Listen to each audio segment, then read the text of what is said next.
They kicked the black teen out of the mall until he returned with the deed. Before we dive in, make sure to subscribe to our channel, tap the like button, and let us know in the comments where you're watching from. Your support helps us keep bringing you stories that deserves to be heard. Now, let's get back to the story. In America, some places don't have no trespassing signs. They have stares. They have whispers. And for a young black teen named Jalen Carter, the message was always clear. You don't belong here. But this story isn't about staying where you're not wanted. It's about owning the very space they try to push you out of.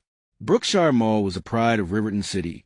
Tall glass windows, marble floors, and the smell of expensive perfume drifting through the air. Teenagers gathered there on weekends, showing off sneakers, trying new food spots, and just being kids. Jalen Carter, 16 years old, walked into the mall that Saturday with nothing but his backpack, a few crumpled dollars, and a dream of buying his little sister a birthday gift. He had saved for weeks to get her the bracelet she'd been eyeing in one of the mall kiosks. But from the moment he stepped in, Jalen felt the eyes on him. Security guards, big men with radios, followed him with their gaze. One even whispered something into his walkie-talkie as Jalen browsed through a store. Jalen had just picked up the bracelet, clutching it with pride, when the mall manager, a middle-aged white man with slick back hair, approached him with two guards. "Can I help you?" Jalen asked, confused. "You've been wandering around for a while," the manager said coldly. "We don't allow loitering." "I'm not loitering," Jalen said, holding up the bracelet. "I came to buy this." The man smirked. "Do you even have the money for that? Let's see it." Jalen felt his chest tighten. "I do," he said, pulling out his cash.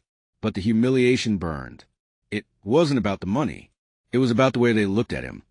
Like he didn't belong, like his presence was a crime.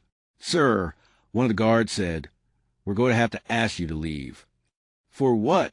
"I didn't do anything wrong." "Out," the manager said, pointing to the exit. People watched. Some recorded with their phones. Jalen's ears burned as he walked out. The bracelet still on the counter, his dignity shattered. Jalen didn't cry. He never cried. But as he sat on the bus ride home, the bracelet money clenched his fist, he stared out the window with a fire in his chest. Why do they think I don't belong? Why do they look at me like I'm nothing? That night, Jalen told his mother what happened. She sighed, her eyes filled with both pain and wisdom. "Baby, I wish I could tell you it's just about you," she said. "But it's not. This world has been designed to make us feel small. But you hear me, Jalen?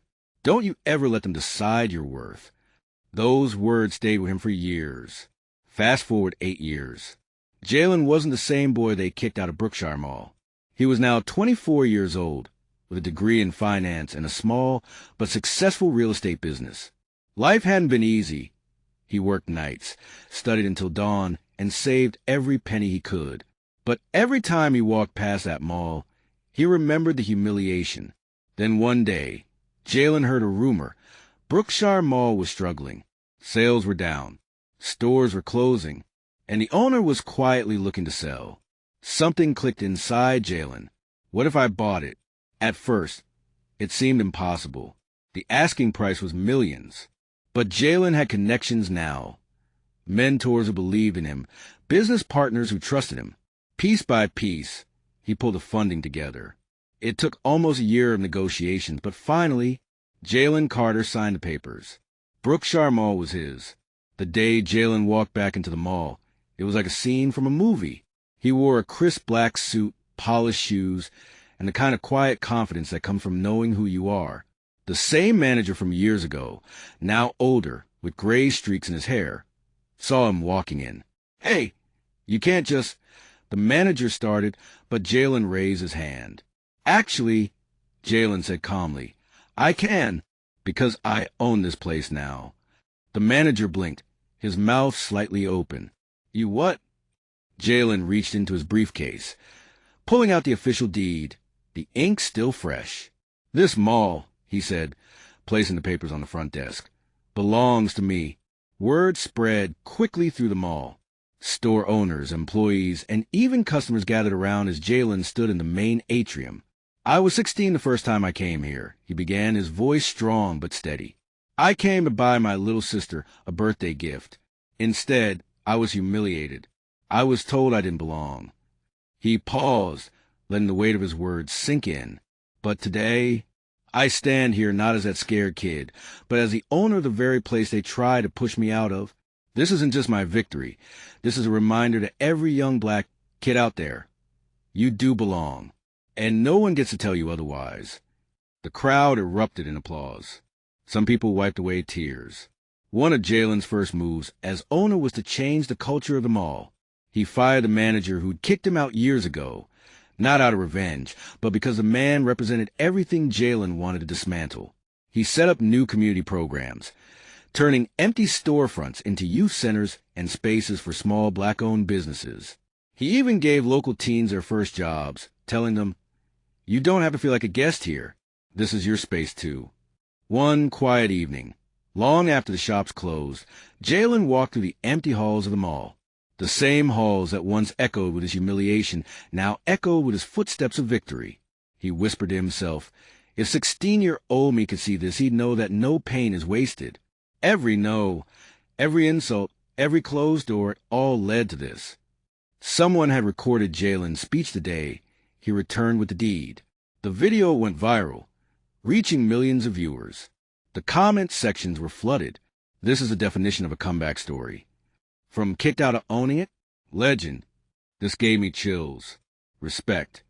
Jalen's story became a symbol of perseverance, proof that you can rise above hate and reclaim the very spaces that tried to exclude you. Years later, Brookshire Mall wasn't just a shopping center anymore. It was a community hub, a place where people felt seen and welcome. And Jalen? He kept the bracelet he'd tried to buy for his sister all those years ago. The store owner, now retired, had gifted it to him once he learned Jalen's story. That bracelet became his reminder. They can kick you out of place, but they can't kick out your destiny. This story isn't just about money. It's about worth. They told Jalen he didn't belong. But instead of fighting for a seat at their table, he built his own. No one can define your worth but you. The same places and people that reject you today might one day witness your success. If you refuse to give up, stay focused, work hard, and turn every setback into a stepping stone, because true power lies in rising above those who try to hold you down. Thanks for watching. Subscribe this channel for more thrilling videos.